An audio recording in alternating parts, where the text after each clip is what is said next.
Hey, everybody, good evening. Thank you so much for joining us for another one of our percussion community webinars. My name is Caleb Rothy, and I'm the percussion education coordinator for WGI Sport of the Arts. And I'm really excited about our webinar tonight because I have with me special guest, Josh Torres. Josh, thanks so much for joining me tonight. Yeah, absolutely. My pleasure. So rather than me doing like a big intro of who you are and all that stuff, I just figured I'd like ask as the first question for you to kind of give us a quick rundown of maybe your bio and your history in the activity so we can all get to know you a bit. Sure. Yeah. I am the director of percussion at Center Grove High School, and this is my 17th year in that role. And I definitely inherited when I was about 24, 25 years old, an incredible program that Jeff Huffman had built here before me. And so I kind of walked into it very young and very green, not having any WGI director experience, even as a participant. But of course, that was in the late 90s, and the activity has evolved and grown so much since then. So I've been here for 17 years, and we are a Scholastic World Ensemble, and we two-time world champion, two-time medalist. In addition to that, finalist, I think every year that we've participated in it. So we've been very fortunate to be very successful in the activity. And that predates my arrival here, and actually even predates sort of our activity. Even back in the 80s and 90s, Center Grove has been a name that's been associated with quality music education and percussion education. So I feel very blessed to be a part of that. Kind of backing it up even further into my history. So I actually grew up in the suburbs of Chicago and was a student at Marian Catholic High School, which is a very strong marching band program, concert band program, very well-rounded, and went there for several years. And we did not participate in WGI, but we sort of like dabbled in the marching activity or in the indoor activity. We did the show for like a band trip. And as we did that, my interest kind of got a little bit piqued, and I decided to volunteer to help our color guard get on and off the field with their tarp at a WGI regional. And while I was there, I think I was a sophomore or junior, I had heard like, hey, there are drum lines at this thing. And this probably would have been like 96 or 97. So, all the drummers kind of like pried ourselves away from the guard and ran into the gym to watch the I very vividly remember these were like Brett Kuhn's Prospect Lines and Lincoln Way at the WGI Midwest Regional. Like I said, probably like 97, 98, somewhere in there. And I was just blown away, with those groups. And both of them were just phenomenal, Prospect and Lincoln Way. And so then I was bit by the bug, and it would have been the Dartmouth Batman show. So I can't remember if that's 98, probably. That would be, 98. 98. So that year, so I guess I'd seen probably 97, and I begged my parents, I'm like, you have to take me to Dayton to watch Scholastic, to watch this world-class finals thing. And I really knew very little about the activity except what I'd seen. So got to Nutter Center and witnessed, just incredible groups, just blew my mind. As a high school student at a Bands of America Grand National Champion band, we'd won Grand Nationals in 97.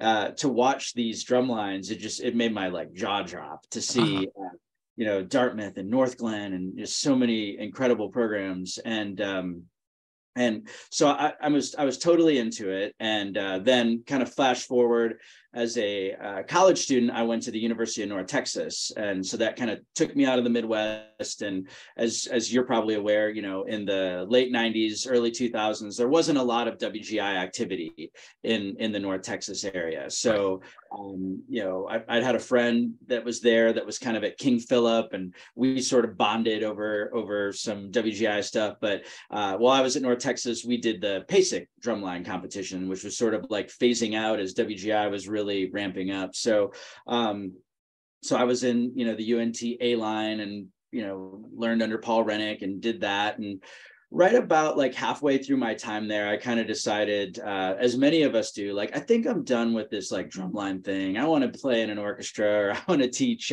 college. So I sort of kind of pivoted away from the activity for a few years, and then got my first part-time teaching job in a school in Denton, Texas, and loved it, and realized that it was sort of like my calling was to be in education, even though I had a performance degree. So I, worked hard, got some alternative certification, taught full time for a few years, and then was kind of pulled over, or saw that the Center Grove job was open. And being from the Midwest, I thought, I'm going to apply for this, see what happens. And so much of life is about the connections you make and the people along the way. And my connection at Marian Catholic with Greg Bim, my band director, he just had great things to say about me to the band directors here at Center Grove. So they're like, oh, we'll give him an interview. And, it's sort of like the rest is history.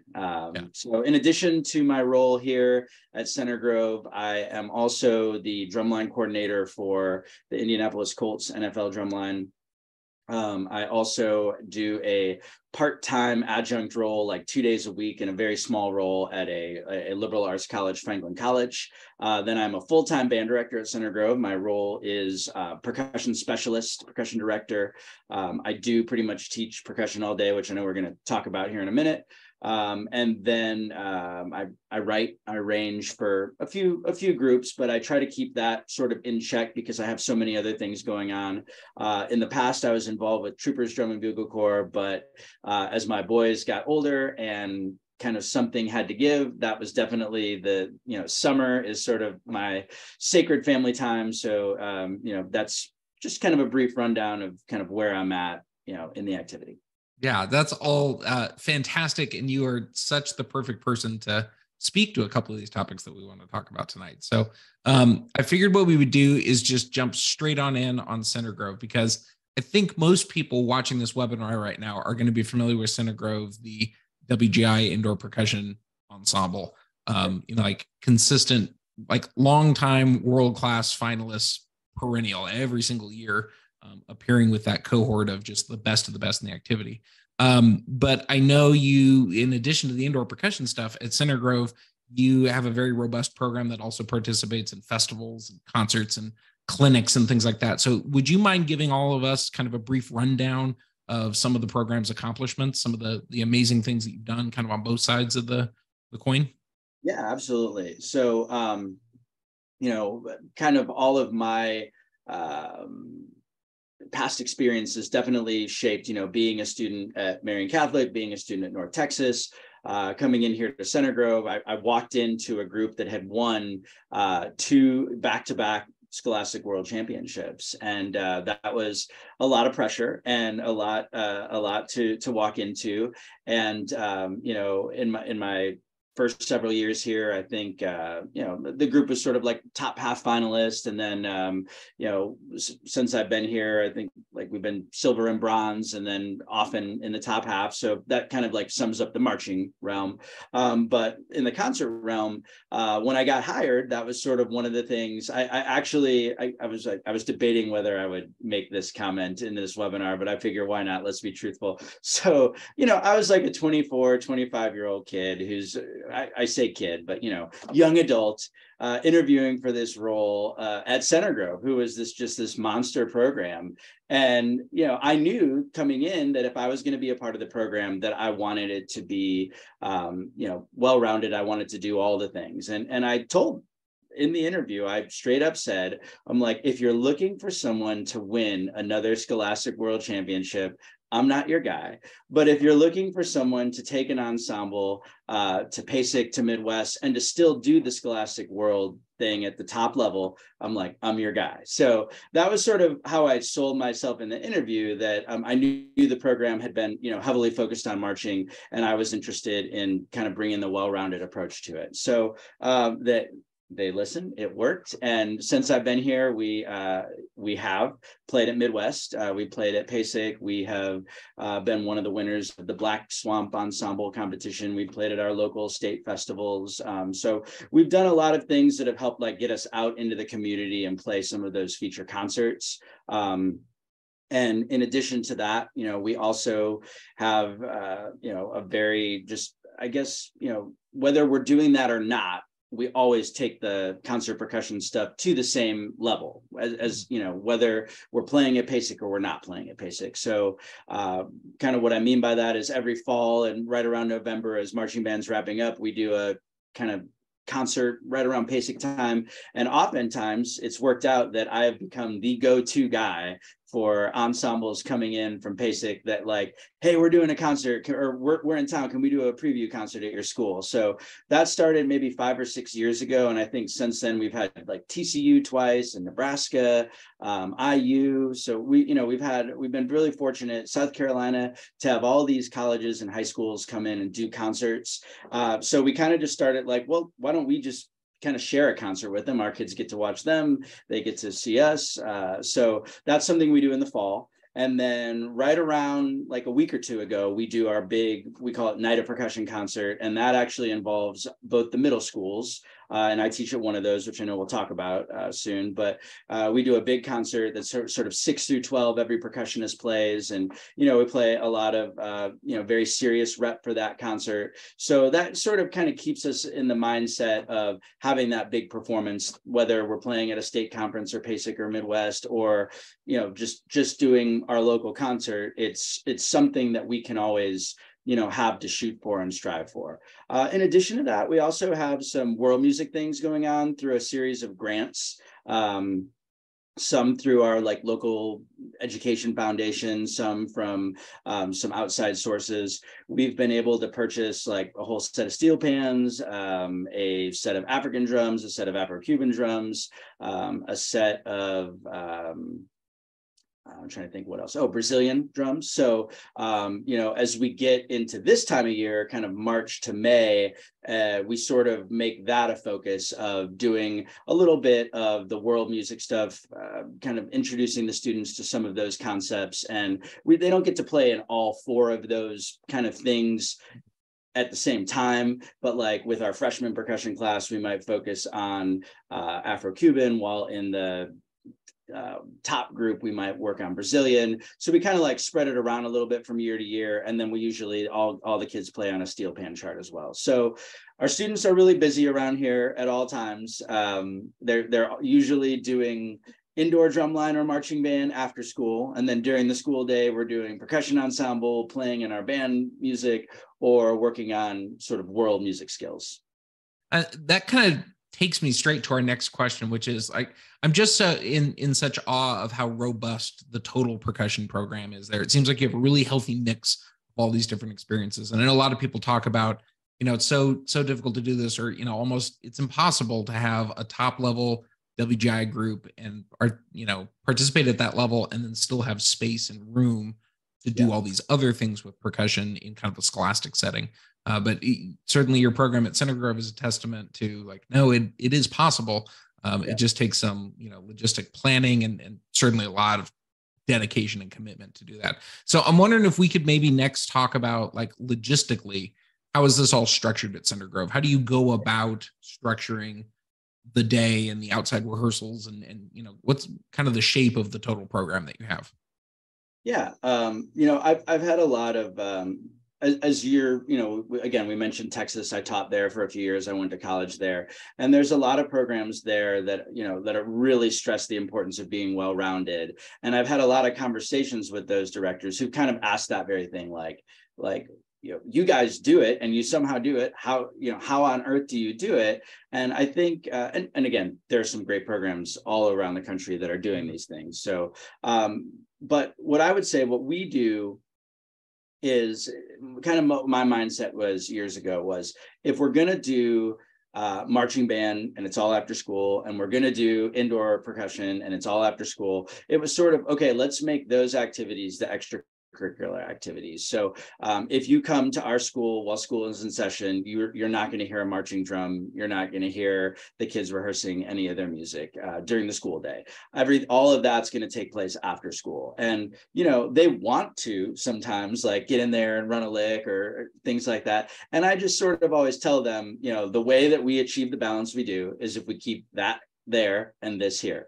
So now in terms of the class structure, kind of one of the main things you were touching on. So I am a full-time band director in the role, and there are 5 of us across 3 buildings. So, and that's kind of similar to how it works in like the Indianapolis metro region for a school of our size. Is there's a little bit of sharing between high schools and middle schools that occurs. So when they hired me, they basically, and it was sort of this way with Jeff Huffman before me, but my role was to coordinate percussion. So at the high school, we have 3 concert bands. So we have 3 band classes, and I teach percussion for those 3 band classes that meet across the hall in our band room, while I'm over here in the percussion room with those students. I also teach an AP music theory class, so it's sort of a good way for me to have a foot in the you know, the world of the orchestra, the choir students. You know, I get to interact with all the students that take the class. So then I have 3 classes at the high school. We are on an alternating block schedule, so I only see the students every other day, but then I get to see them for 90 minutes. So luckily, we have very supportive band directors here that, you know, want the students to have all the things that they can, as long as they can play their band parts in concert band, you know, as Right. one. So basically, we're structured the way most programs do. It's like we do a fall concert, we do a winter concert, we do spring contest, and we do a May concert. So I just try to kind of fit things in those gaps and in those cracks. So earlier I mentioned that like we do a November concert right around PASIC time. So that sort of fits in. We start kind of working on some of the rep around September, and then we do this concert after our fall concert. We kind of get back into it, do this concert, then we go focus right on our winter concert band music. And then again, there's a big stretch of time in January and February where we can really focus on percussion ensemble to do our huge concert that we do. And then again, this time of year, March, we're starting to get back into that. Okay, the percussionists need to go play in the band. They need to do that. But of course, you know, one of the other things when you talk about structure is I've got 20 freshman percussionists that are in that class. I've got 10 in our sort of second band, and then I've got about 14 in our top band. So there are about 45 percussionists here right now. Of those students, over half of them, maybe 30-ish, participate like in the indoor program, roughly. I mean, it might be a little bit more than that. We have like 45 students in the group because, you know, we have like wind players that do visual or cymbals, and, you know, kind of fill out the group that way, synth players, similar. But so our percussionists, you can choose to come here and just play in a class. Obviously, a lot of kids are really involved in athletics and other activities, and they might not be able to commit to the rehearsal schedule that we do after school, but they could still be a part of the class and get a bunch of awesome experiences. So that sort of is how we're structured at the high school. Now, at the middle school, I'm very fortunate. So that's half my day. And then at the other half, I go to the middle school. And again, similarly, we have a middle school band room, and we have a middle school percussion room. And it's, I pull the percussionist daily, and very similar to what I mentioned for the time of year, it's very similar for them. We don't do a fall concert there, but you know, I'm with them. We're working fundamentals, we're working technique from in all 6th graders, all 7th graders, all 8th graders. They're with me at one of the middle schools. Now, at the other middle school, kind of on the other side of town, that feeds into our high school as well. It's not possible for me to be in, you know, 2 places. Right. So the way they have it set up there is that there is actually an orchestra director that was a percussionist in high school. So he helps the 7th and 8th graders. And then we have a private lesson teacher that works with, I think he's got about like 45 private students, 6 through 12. And he's sort of my like right-hand person, go-to guy that does all the lessons, runs the front ensemble, teaches a beginner 6th grade class. So he is a like booster position, but then also paid by the district to teach the 6th grade class. So I do have like a little bit of help in terms of a person that's around. He doesn't help teach my high school percussion classes or anything like that. Right. But somebody to pull students and do lessons, and then teach a beginner class at the other. So it's really helpful. And I always tell people this, you know, when people are like, how do you do it all? It doesn't hurt. In fact, very much helps to have a structure in place where the students are with me from 6th through 8th grade, come over to the high school, 9th through 12th grade, they're with me. If they're at the other middle school, they're still getting very high quality instruction and, just creating a lot of excitement about playing percussion. And that goes a very long way. Yeah, absolutely. So a couple of questions about this, how this is structured. The first thought I had, you mentioned that you've got a lot of percussionists in the program enrolled in one of the classes during the day, but that maybe not all of them do the after school extracurricular indoor percussion ensemble. Do you have any percussionists that do just the after school extracurricular indoor ensemble and are not enrolled in one of those classes as a percussionist? Or is it kind of like, no, if you want to do the indoor, percussion thing and you're going to be, not necessarily a wind player that is coming over and picking up that as a second instrument, but you're primarily a percussionist, do you need to be enrolled in one of those classes during the day? I would say like that is what we strongly encourage to require. However, there's a very popular program kind of in this like central Indiana area because, we are part city and part country. So there's a very, not that this requires country because a lot of it is not ag related. A lot of it is, but a thing called C9. So it's basically like students who want to go in vocational training. So we have a lot of students in our district and in our surrounding area that choose to go through the vocational training. Some of it is ag, but most of it's not. Most of it's, all sorts of vocations. So if a student is involved in that, it's not on this campus, but they're here as a high school student for 75% of the day, but then they have to travel to this program. So, but what happens is we're kind of at the mercy of when that class meets. So like right now, I have a student who's in the nursing program. Well, luckily for her, she's able to be in my percussion class because it meets in the afternoon. My class meets in the morning, her nursing class meets in the afternoon. It all works out just fine. However, we have had situations, it usually happens once or twice a year, where there's a student who just like cannot make it work. And then, I'm a reasonable person. I understand that these things happen. I'm not like, hell-bent on making sure that somebody is absolutely, 100%, committed to this well-rounded philosophy that I have. And that's another thing that, if you don't mind me kind of like backing out and saying, is that, I really, like, I'm very fortunate to do what I do, but so much of it is because of what my background is and like the things that interest me. But, I definitely don't have judgment on groups that don't do it exactly the way we do.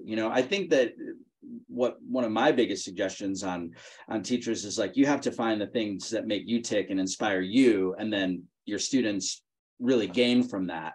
So, when I talk about that, I'm obviously talking about like a global level with other ensembles, but even with my own ensemble, I have students that are like, they really love the indoor drumline thing. And they do the class and they're all, they do what they need to do and they're happy to be a part of it, but like, they don't share my passion for that. Now, I will say, obviously, because I'm passionate about it, a large majority of the students, like, 90% are kind of all in on everything. And they really enjoy doing the class percussion ensemble things or doing the world music things. They're sort of all about it. I know that I've talked to a lot of percussion directors through the years that sort of almost, I don't know how to word this. Like, there's almost like a resentment from some people who are like, no, you're going to be well-rounded. You're going to like marimba as much as you like snare drum.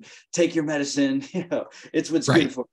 And I definitely don't use that philosophy. I do make all my students, like, we have playing tests every quarter, every 9 weeks, and they submit a recording of an etude that they pick up and work on. So this is in addition to ensembles they play or drumline music they have got going on. So I always have something that I'm kind of evaluating and assessing on them. And but at the same time, if a student's like, I'm going to play this pretty easy 2-mallet or 4-mallet solo for my etude, I'm not going to, but I'm a world-class snare drummer in the drumline, I'm not going to like come down on them and say, no, you need to be equal at both. I do think that like every student has the things that they're drawn to, and I want to encourage them. But part of the reason that I'm drawn to the well-rounded approach is I very much think of like high school as a college preparatory institution. And I want my students to leave my classroom and have all the options that they can have, so if that's that they want to major in music, which, this year we have a couple of them that do, they've been playing etudes and solos for years, and it's not a big deal to throw together an audition. I don't want anybody to be like surprised at what they have. Right. Or feel unequipped to be able Yeah. to pursue something that they want to do. Yep. Let's see. All right. So students that do, all right, here's the question in my head. I, for a long time when I was teaching, we had a very robust indoor percussion ensemble, and we also had a concert percussion ensemble trying to give our students a well-rounded experience. I had some students that were all in on both of those things and also all in on wind ensemble. Like they just couldn't get enough. And then I would have others that definitely started to have a preference, and they go like, look, I'm all in on concert percussion and indoor percussion. I'm just, the wind band thing just doesn't interest me that much. Or some that would go, I want to do just the concert group. I don't want to do the marching group, or I want to do the marching group, but not the concert group, the concert percussion group. How do you approach that with your program? Do you have students that start to have those preferences? And how do you try to strike a balance between all of that once students start to articulate strong preferences for one thing or another? Yeah, it's a really good question. And I think that for me, it's making sure that what I give them. So let's just take the percussion ensemble route. I need to make sure, like, I know what I'm giving them for indoor percussion, and I know that like it's pretty cool. Like they're gonna like it, So I have to make sure that in my percussion ensemble literature selection that I'm doing the same. Because if I don't, and they think that it's like a punishment to do, then they're not going to be very, drawn to it. So I really try to adopt that early on in their process. So like when they're in middle school, even, give them something they can be really excited about. Yes. So, they will play, like we'll do a lot of the things like from Tap Space, like the Jim Casella has done through the years, or pieces sort of in that vein that sort of has like a little concert tom solo that's kind of like a quad thing, or a snare drum thing that's sort of like a marching snare drum thing. So they kind of like get used to like what that ensemble sounds like. And then if they come see the high school indoor group, then they go like, oh, I'm kind of like a baby version of that. This is cool. Yeah. I try to like plant those seeds where I can. And then as we get to the like high school level, I would say, and like making my way up towards like the wind ensemble top group, I would say that like maybe there I start to like stretch a little bit and go like, all right, maybe we can kind of do something a little bit different. But I will say that like, I am realistic with, I am really drawn, like, I like minimalistic music. I like things like that. However, I'm not going to give that to my high school percussionists. We will occasionally, but like, Cliff Walker has written some amazing music for percussion ensemble. Obviously like Jim Casella, same thing, has written some awesome stuff. A lot of the stuff that TCU plays, the very percussion orchestra heavy pieces, they're in the vein that like a student can play in an indoor drumline show or an indoor group, and then they can come over here and play one of these type of TCU type pieces, and they can feel like, they're sort of like living in the same world almost. And I think that's important. I wish that I had time to be like, we're going to play John Cage's Third Construction. But I know that if I did that like it would take a certain type of kid and a certain type of approach. And like that, to your point, I think that would start to like alienate some things a little bit. So I guess I really try to come at it from an angle, like I want to give them something that they're going to be really excited about, that when they hear it for percussion ensemble, that they're going to be like, this is cool. I need to work hard and learn this, just like they are when they have indoor. And I kind of talk to the band directors about that for the concert band music too, and say like, hey guys, I understand that when you're picking literature, you're not always thinking about this, but we've got 20 percussionists in the freshman band, so try to throw them a bone if you can. Try to find that one piece that kind of keeps them busy. So I would say there's a little bit of that. And then to answer your question, it's also kind of why I do push the larger class sizes at the middle school level and the high school level. Like you don't need 45 percussionists in your high school program, but if you have 45 percussionists in your high school program, it's very helpful to do all the things that we're talking about. And what it also lets me do is if there is a kid that goes, you know what, like I'm a little burnt out on this thing, can I just do this thing? I can say, yeah, that's fine. So to me, I think where it gets tough, and I know like, I have a lot of A-class director friends where it gets tough is when you're stretched really thin on numbers. You need every single kid to do every single thing. And that's really stressful. So I am fortunate that we have that. And I will say, I can't remember, maybe like 10 years ago, we started to go down a road where they were saying, hey, the middle school wind numbers are a little low and the percussion numbers are a little high. Can we bring the percussion numbers down? Can we start less beginners? And I said, sure. Like I'm always a team player. I'm always happy to do it. Yeah. We went from starting about 12 to 15 percussionists to starting 8.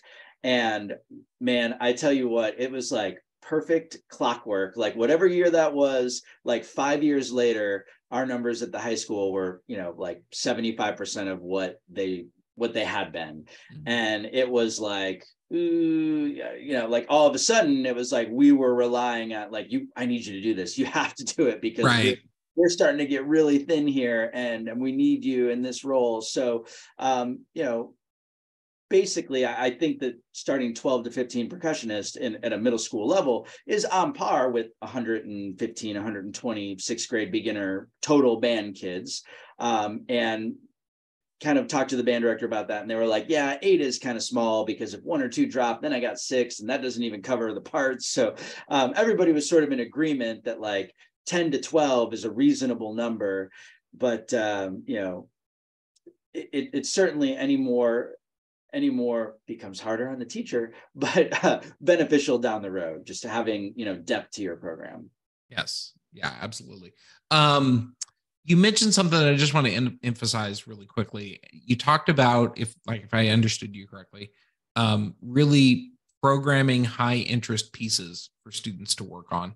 And also programming with this idea of accessibility in mind. Like, what will students get excited about? What will they be interested in? What will, what's conversant to them, as opposed to programming something that is maybe like legitimately fantastic, but a little bit more esoteric for students, a little bit less accessible, maybe is a little less high interest for them over time. So I listen to you say that and go, man, that is so smart. And any music educator that's listening to this would be well served by thinking about that and incorporating that into some of their programming decisions and selection of literature, because that is like the number one way to get students interested in practicing and improving, and retention in your program is something that they feel very passionate about and very excited involved with. Well, and I have to say too, that like, I feel like, I don't want this to sound, I don't know, like hoity-toity or whatever, but I feel like I'm an artist. I feel like I make music, I make art. Like that's what I feel like I am doing in my role. However, the average Center Grove kid, and I'm not even just talking about in my percussion program, like this is like a huge sports school. Like there are some schools where like academics definitely rule the culture of the school. And like, we're not one of them. Our football team has won 3 state championships in a row. Our basketball team is ranked high, and all of our sports teams are really successful. So this community understands like competition and winning and, drive and things like that. And I think that for me if I really tried to lean hard in on the artistic thing, it would really be for my benefit more than it would like getting a pulse on what is cool to the students and what they're into. So I really try to be mindful of that at a lot of times. And we always talk about that within our ensemble, that it's like, this is your program. Like, it's not my program. Like, I'm going to leave someday and you guys will keep doing this. So, I always try to be mindful of that and think of really keeping it as student focused and student centered as I can. Yeah. And I'm glad you brought up that point. I think about that too. I'm a former math teacher. And like teaching math is tough, but I've got my curriculum and I'm set and I'm ready to go. And like what happens during class period is kind of isolated to that. Running a music program is not that at all. Like no matter what, it is a community facing organization. You don't have a music program without invested parents. You don't have a music program without opportunities outside the school day to perform and showcase and exhibit what you've been working on. There are no performances associated with my math class. I don't need like parent support and involvement to teach the content during the class period. It's good that you mentioned that idea of like, hey, this is really about the community facing aspect of this. So we have to take that into mind too when we're programming, making some of those decisions, even making some of those structural decisions of how am I going to put this program together? How are we going to organize all the fantastic things we do? I feel like I hear a voice in the back of my head, and it may be even the voice of some of the people that are attending and watching this webinar right now when they're talking about this, you're listening to you talk about the scope of what you offer at Center Grove. And certainly it's hard to do that without thinking about, the one word that I think we all fear as music educators is burnout. When you start to get so many students doing so many things, you create a really robust program that is hyperactive, and it's always, we just did this and we had this concert and now we're immediately transitioning to this next thing. How do you tackle that with your students and with your families at Center Grove, considering that it is such a robust and diverse percussion program that seems to be so active almost year round?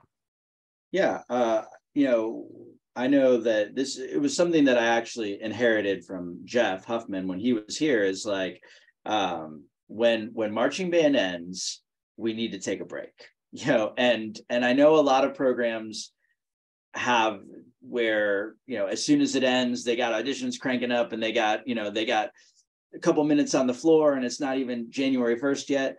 And I'm certainly envious of that. But with what we put our program through in the fall, by the time, mid-November rolls around, I'm like, all right, you guys take a week, don't touch a drum, take a break. And when it's winter break, we try to just do 1 or 2 rehearsals and then, really come back in January and then go.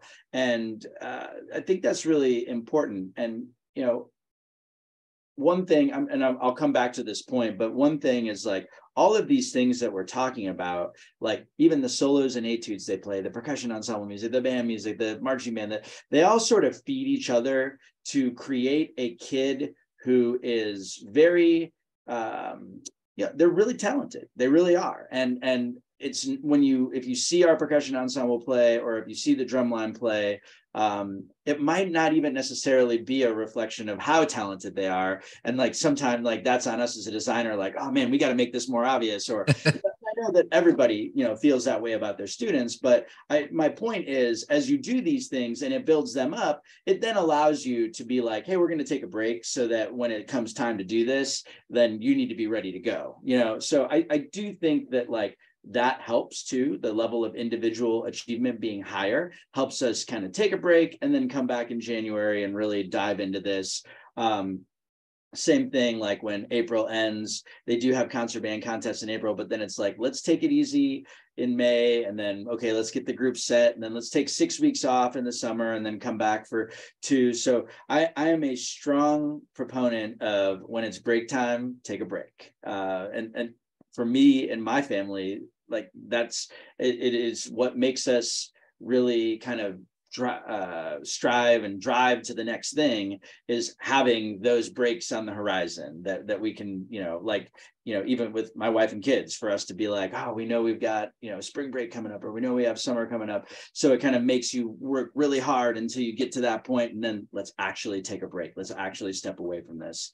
Another thing too is just making sure with the rehearsal schedule, like, because it's going on so often and because there's so many things, really trying to encourage the students to like, okay, stick to what the rehearsal schedule is. We don't need to add a ton more. They do like to come in an hour early here and there, or they like to get together for little things. But I just always tell them like, well, every time you do that, like it's adding another thing. And then what you can't do later is be like, hey, I'm burnt out because we added all these extra things in. Right. So I really try to encourage them to like, let's get it done within the time frame that we have.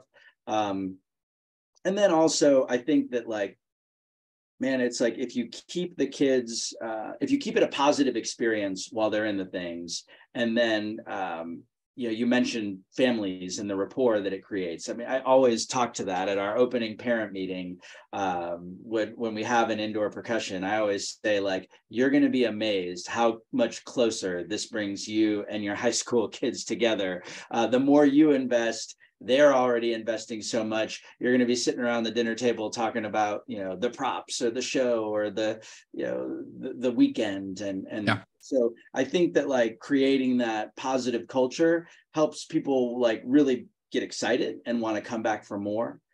So that's what I would say. It's like, I do really try to, I'm a pretty matter of fact person. So I try to, like, stay out of, like, the darkness, and I try to keep it like, this is what we need. I just need you to do this. Please do this. I try to keep, most of my requests rather, I guess, just try to keep it light in the group, try to make sure that it's not, I mean, yes, it is intense, but I'm not going to try to come down on kids, because I know, again, it's like, I have them here 3 nights a week or 3 days a week for 3-hour rehearsals. I know that, like, they need to be kids, and they need to go home, and they need to do homework, and they need to do all these things, and be kids to their parents. These are all things that they need to do. And if I'm just constantly making it a dark environment for them here, and then go home and do this and figure out that, it's just not going to be something they want to come back to. So and it's ultimately not going to be that fulfilling to them, because even if they're passionate about it, at best it's going to be a mixed bag of, I love this and it stresses me out and provides a lot of anxiety in life because I feel all this extra pressure, and rehearsals can sometimes get a little dark when things aren't going well. It's just not a healthy environment for anybody. You mentioned something that I want to emphasize again, because it's so good. And I got to be honest, I was really bad at this early in my career, teaching groups. I love that you talked about right sizing kind of the rehearsal calendar for all of this, figuring out how much time do we need to put the program together and to refine it and be what we want to be. And then let's have it fit in those time blocks. I know for me early in my career, I was always about more. Like, let's try to get as many hours of rehearsal as possible, because the logic is the more time we have, the better we're going to be able to get this to be. And it took a little while before I figured out, like, that's not actually what's happening. I'm just stretching that. Like, if you give me an extra 2 hours of rehearsal, it doesn't mean that I use those 2 hours more effectively and more efficiently. I just took what I would have accomplished anyway, and I stretched it out further. And so it's almost like, provides a disincentive to be efficient and effective with our time, and instead is creating a much larger time suck for this commitment for students than maybe it needs to be. So there's a balance between those two things. There's, over rehearsed, there's under rehearsed, there's, effective, efficient use of rehearsal time. And there's like, we burnt some rehearsal time today by not being as prepared as we could have been. So I just wanted to underscore that you mentioned that that's really an important part for Center Grove. And hopefully for everybody watching you think about that with your program as well. It's not about how many extra hours can we lock the kids into. It's, can we make great use of time when we are together, so that when we're not together, they can go do other things, and have that balance that I know we're all striving for. Yeah, I often talk to the kids about it, or I tell the kids a story, and I'll tell other people this story too. But the year that we played at Midwest, it was 2010, and the group, they were so good. I mean, they knocked it out of the park at the concert, and it was an amazing experience. They loved it. It was such a high. But Midwest is like December 20th, so it was like we ended marching band. And I think we made BOA finals that year, and then we immediately transitioned into we'd already obviously been working on it all along, but like concert mode, like, okay, we're doing it. Right. And this is real now. Yeah. So, and then it was like December 20th, and it was like, we're taking a break, and we're going to be really bad at the start of indoor, and that's okay. Yeah. So I'll never forget. I mean, we went out, it was the snake show, which I remember you judging and giving me some good advice on, but we went out early season, and I mean, we literally got like last place by like 10 points. I mean, it was crazy. And I remember just being like, these kids are really good. Like, they're going to get it figured out. Like, we just have to make sure their musicianship shines, and that like their performance quality shines. And it was a long process to get them there, and it was because we were so far behind, just from taking, you know, a lot of time off in January. We were behind in the design process, and but it was like those kids were such great musicians and so well trained that by the time the end of the season came, I mean, it was like literally every week we would climb like 3 points, and we actually ended up getting the bronze medal that year. And it was sort of like this big come from behind upset, because again, like where we started. But the reason I even bring it up is just that, like, if you focus on, you know, individual accountability and training your students to perform at the highest level, and you just keep demanding that of them and asking that of them, then like it's going to pay off in the end. And so, I mean, not necessarily with a medal, or not necessarily with a placement, but like with you know, with their level of fulfillment, with their level of performance, you know, it pays the dividends for sure. And you know, that was definitely one of those years that was really exciting to be a part of. And it was just mainly because, you know, the kids were so good, and we just needed to let them have that natural maturation process. That's awesome, and such a great story. And I'm so glad that you shared that, because sometimes we do come out early season with despair when we're not getting the competitive results that we want. And it's always a good reminder to just come back to, like, who are my kids? What are they capable of? Let's keep our head down and keep working. And who knows what this will look like at the end of the season. And it's one of my favorite things about the activity is that, you know, it really is. I mean, I know you talk about it at advisory board, and you say it to people, and people are probably like, yeah, right. But it really is an activity where, like, whatever happens on Saturday or at the show, yeah. like, it's like the judges are calling what they see at that show. Like, yeah. They don't care what you did Friday if you come out and bomb Saturday. So, or if you bombed Friday but you nail it on Saturday, like, the judging community is not afraid to reward you for that. And I think and I wouldn't have it any other way. It's yeah. why this activity is so near and dear to my heart. It's a wide open playing field, and Yep. hopefully the performance of the day will carry the day. Yep. You know, when it matters. So Josh, we talked about how your program has time for all this and kind of how you structure everything. And I think it's brilliant the way that it works. I love the way that you've set up the integration between the middle schools, the high schools, and what you've separated out from curricular. Like, what do we do during curricular instructional minutes time? And then what do we make as an extracurricular activity?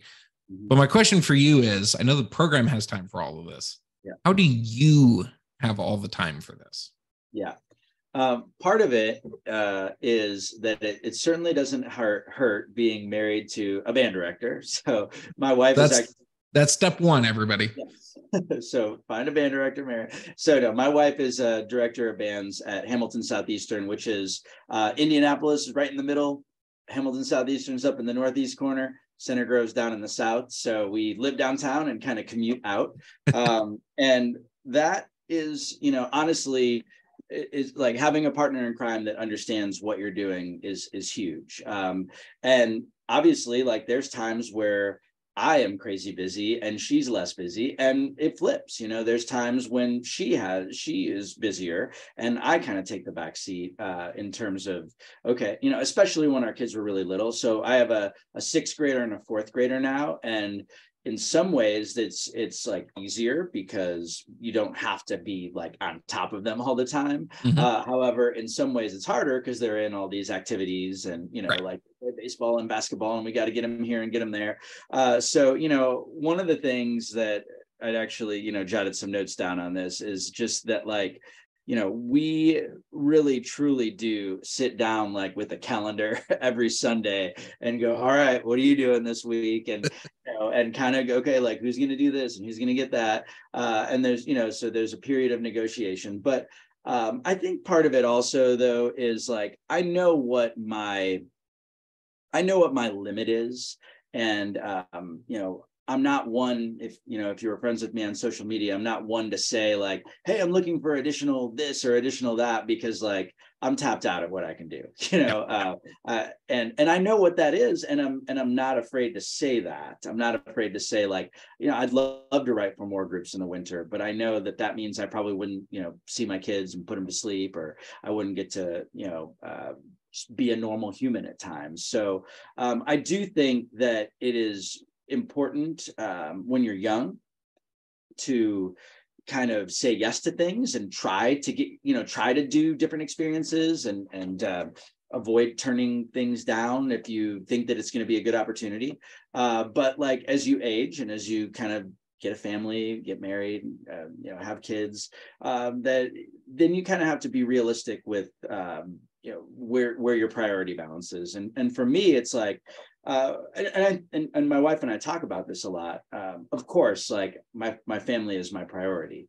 However, we also say like, but we love our jobs, they're really important to us, and our family is our priority, and our work is our priority, but not at the point where we want it to, like, sorry, kids, can't go to your baseball game because I need to go hang out with some friends and talk about the show. Like, no. Now if I'm at WGI, I might miss a baseball game, right? So it's like that's sort of what we mean. And we always say like, we're okay with that because we want our boys to like see us working hard and being passionate about something and having something that we really care about and are deeply personal about, that we love our job. And so I think that for us, it's like we're okay to be so involved. Now, I'll be honest with you, earlier you talked about burnout, and it was like, man, maybe 6-7 years ago, it was like, my boys were, like kinder or like pre-K age and whatnot. And it was hard for me. And I know a lot of people get bit by that like freelance bug, and they think about it. And I my brain went there for a bit too. But, ultimately, I think like, earlier I mentioned like when I'm on break, I'm on break. And I think that's really important. I think it's very easy to come off of a WGI season and just be like, that was a lot. So like, give yourself some slack and like take some time to decompress. Don't be afraid to take that personal day or sick day, or don't be afraid to like, get away from it all for a little bit of time, because it is a lot, to do it. Now, another thing I also wanted to talk about that's kind of like tangential to your question is, for me, I mentioned like I'm a band director at Center Grove. It's definitely the largest part of what I do, but I like to go out and judge once or twice a year. One, I think it makes me a better ensemble director. I like to write for other groups. I think it makes me a better, again, ensemble director. I like doing the Indianapolis Colts drumline thing. It's a lot of fun. I like to teach college in a very small role and do that. So for me, sort of like diversifying my, having a couple of side jobs helps me not feel like Center Grove is my identity 100%. And I think that's important. And I would make that recommendation to people. Like, if you feel like you are all in and like smothering your day job program, you're actually probably like, one, going to get burnt out more. Two, you're going to be so like, oh, Center Grove did bad, I'm bad. Oh, Center Grove did well, I'm good, right? Like, you're just going to tie things together that shouldn't be tied together. If like you become the identity of just your group. So to me, like, I think that it's okay to like go out there and do some other things and have some other experiences, even if it means, like every once in a while I'm not there on a Saturday, or every once in a while, I have to stay up late to write something for another program. I think that it helps me feel a little bit more balanced of a human, instead of just feeling like I'm all in, and some people have asked me like, well, why are you and your wife not band directors together? And we've talked about that before, like at the same program, and we've talked about that before, and the jobs have been open at various places, and it's like, nope. Like, we like that I'm here, she's there, and we can, I can tell her my stories, she could tell me her stories, but it's like, they're not all the same stories, and we're not like just Center Grove. I think that it's good to kind of decouple your personality away from your gig, especially when you're like me and you've been at a place for 17 years, you very much start to feel like that place. Yeah. And I love what you said about taking that day, finding an escape, going and do something else, rather than being all in 24/7, 365 in something. I have found the same thing. Like, I think when you give yourself a breather, and then come back, it makes you actually better at it. Like you're a better educator for having found that balance, work-life balance, or, whatever you want to call it, and being able to kind of center yourself. And then I love what you said about like find different other diverse activities or interests to be involved in, because if you can ping between a couple of different things that you're interested in, it gives you better balance between all of these and makes you, I think, a little bit sharper and a little bit stronger as you re-engage with everything, because it doesn't always feel like the same over and over and over again. You have like this texture of life that really helps out with all those attributes. So Josh, I'm so glad that you shared that, and hopefully that's some great advice that everybody can kind of take with them and think about, because certainly there's no better example than how crazy busy you are and how many things you have going on, and how like robust and awesome the program is at Center Grove. And yet that's kind of your guiding principle at this stage in life, is how to find balance between all those things. Yeah, I think a lot of band directors, percussion directors, people in a similar role, there's almost like this guilt sometimes that people have, like, well, I got to be at the school. I got to be, I got to do this. I got to do that. And, I was at the regional, we had the indie regional this weekend, and it was like, I think we left there at like 5:30 or something like that. And I was obviously very busy Saturday at the regional, very busy Sunday with the regional. My wife hosted a guard show last Saturday, a circuit show. We're hosting an indoor circuit show this Saturday. So it's like, when Monday came around after the regional, it was like 2:45 is the time the bell rings. See ya. And I think that is the sort of mindset that when you talk about like, how do we avoid burnout? It's like, if there's a day and a time that you can escape at your contractually obligated time, do it. Because like I knew tonight I had rehearsal 6 to 9, and same thing like Tuesday, like I was going to be up here for long days. So it's like when Monday comes, I'm going to get out of there as quickly as I can so I can go, again, I like to use the expression, like, just be a person, be a human, Right. So I think that like, it's okay, and you don't have to feel that guilt. And I did have staff members like, hey, can we change this bar, can we change that? And I was like, nope, not today. We can't change anything today. We can talk about that tomorrow. Exactly. So this has been great, and I've got a couple more questions that I want to toss your way as we kind of wrap everything up for tonight. And certainly for everybody that's attending live, if you've got any questions for Josh or myself, you can throw those into the question feature here. Josh, I want to kind of come back to the Center Grove program right now. I'm wondering if you could share with us, maybe even like just grab this week or next week or something like that. Like, what are the kinds of things that you're working on at Center Grove right now? Yeah. So we just had our huge night of percussion concert last week on Tuesday, and then we had the regional Saturday. So we did that night of percussion concert on Tuesday, and then kind of all of my effort and focus went to, oh gosh, we gotta get the closer on, we gotta learn.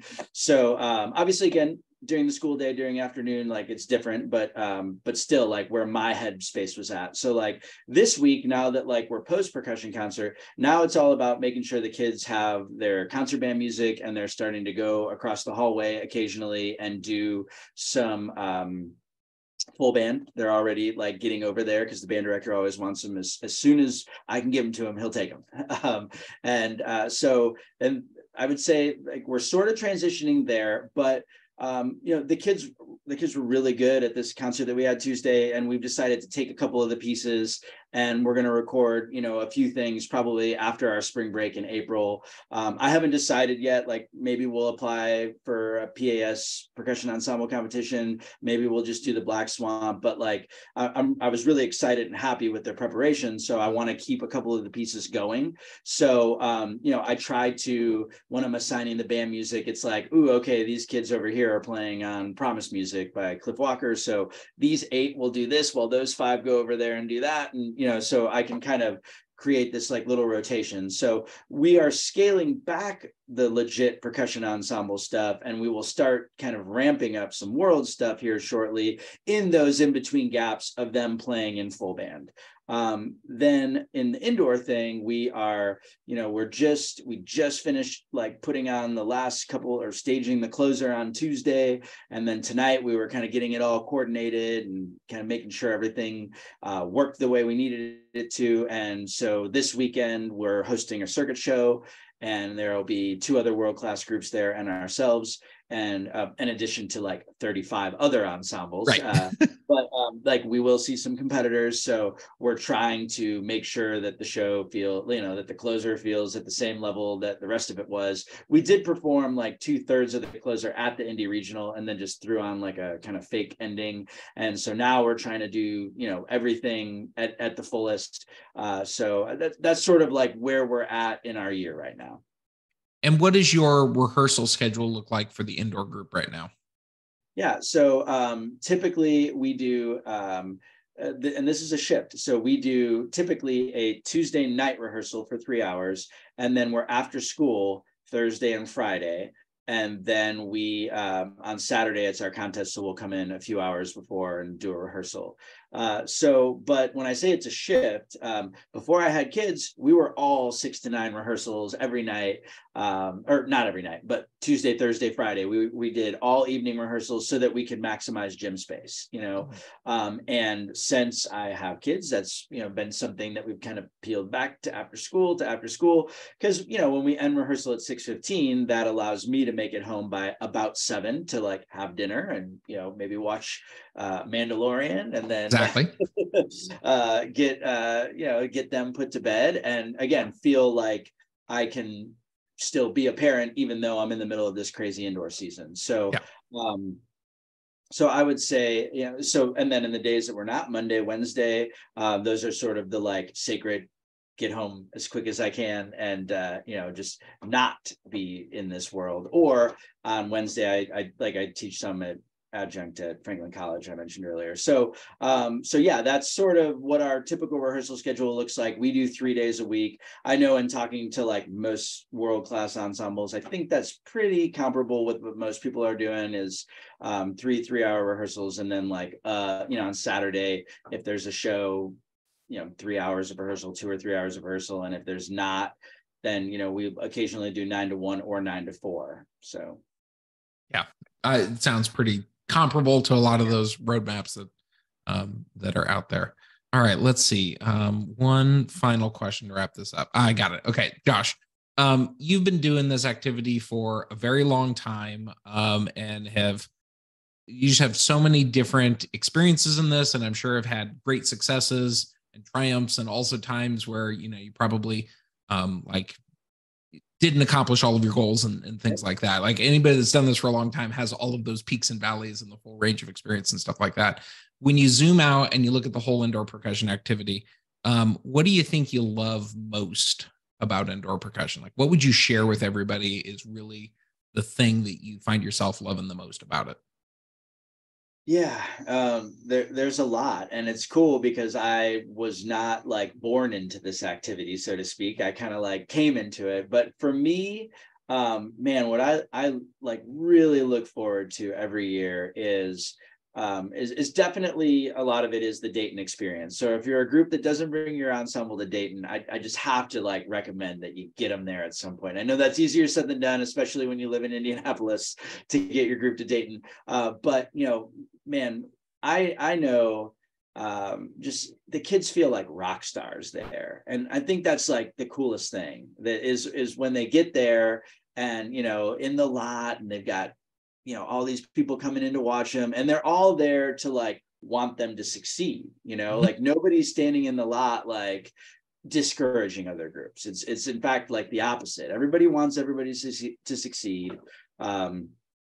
And then they go do the show, and usually there's a great crowd energy, and they come up that ramp, and like all the flood of emotions that they feel, it just definitely has that sense of like the payoff was worth it, and to me that's what I love the most about it, is to watch their excitement build throughout the weekend as those things keep ramping up. Now, that being said, if even when we didn't have world championships and we were just with the COVID year, this still to watch the kids, like the confidence they gain, to watch them become these super confident performers, to look at a kid that I've taught since 6th grade who is just so in his shell or her shell, and then to just like watch them on the floor performing is a really cool experience too. And again, really fulfilling. And when we talk about burnout, like what helps kind of combat that,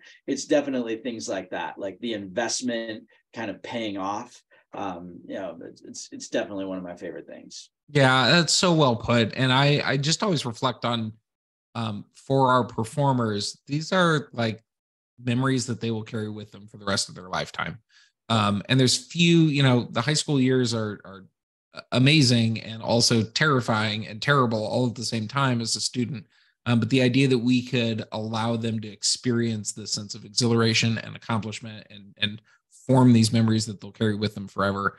There's just no substitute for it. It's just such an amazing gift that we can give our students. And that's a function of, years and years of hard work and certainly hours and hours and hours invested into a season. And I'm right there with you. Watching that like all culminate and pay off at WGI World Championships is just, it's amazing. There's nothing else like it in the world. And that's why it's such a favorite of mine as well. Josh, this has been so great tonight. You shared. I was going to say just one last thing, and then I know we're wrapping up, but like, and what was so cool, like even it was like 2018, we had this like ridiculous snare drummer that could like kind of split anything. And we wrote this like feature for him. And, it's like, we were like the 8th place Scholastic World Group. And we had hundreds of people watching our 4 or 5 snare drummers, I don't even remember how many it was at this point, just warm up, like play 8 on a hand and then do the split thing. And again, that's what I think is so cool about this activity, is that like I think everybody's just a fan of each other. And I think that is what is really exciting, and it's kind of what keeps you going, is realizing that like everybody's just big fans that get to And it always feels like a family reunion when you get everybody together, and students from all around the country can admire and appreciate the hard work of their peers that they've never met before, that are from totally different state, totally different, city, county, all that stuff. It's just amazing, and it's awesome. And you definitely feel the love when you're there from everybody.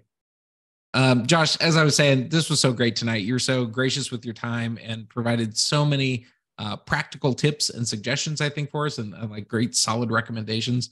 But also just really appreciate you giving us a chance to kind of peer inside the program at Center Grove. It's awesome what you're able to do there, the way that you structured everything, and the range of experiences that you're given to your students at Center Grove to experience percussion in so many different ways, and to become such well-rounded musicians and percussionists. And certainly skills, whether or not they're going to go on in music, or this is just an experience that, will kind of stop for them at the end of high school because they'll pursue something else. These are experiences and, attributes and traits that they're going to be able to carry with them through life and whatever they do. So thanks for carving out some time and spending that with us tonight. Of course. Thank you. And thanks for all the super kind words. Yeah, absolutely, man. Everybody else that's joining us, I want to thank you for spending some time with us tonight. It was so great to be able to have our live audience with us tonight. And then I know many people are going to view this recording later after the fact on YouTube. So we appreciate you, whether you're live, you're watching after the fact. We appreciate you spending some time with us. As I mentioned at the beginning, this is our 3rd percussion community webinar of the year. We have 1 to go. And that's always the one that kind of comes towards the end of the season as we start to turn our attention to circuit championships and then ultimately WGI World Championships. So just want to quickly give you the date for that. That is going to be on Thursday, March 30th. So go ahead and put that on your calendars right now. That's 3 weeks from tonight. And my special guest for that one will be none other than Mark Thurston. And he and I are going to be talking about all things percussion for WGI, and really kind of setting the stage for what we think will be an amazing World Championships this year. So once again, Josh, thank you so much for spending some time with us. And everybody else, we'll see you again down the road.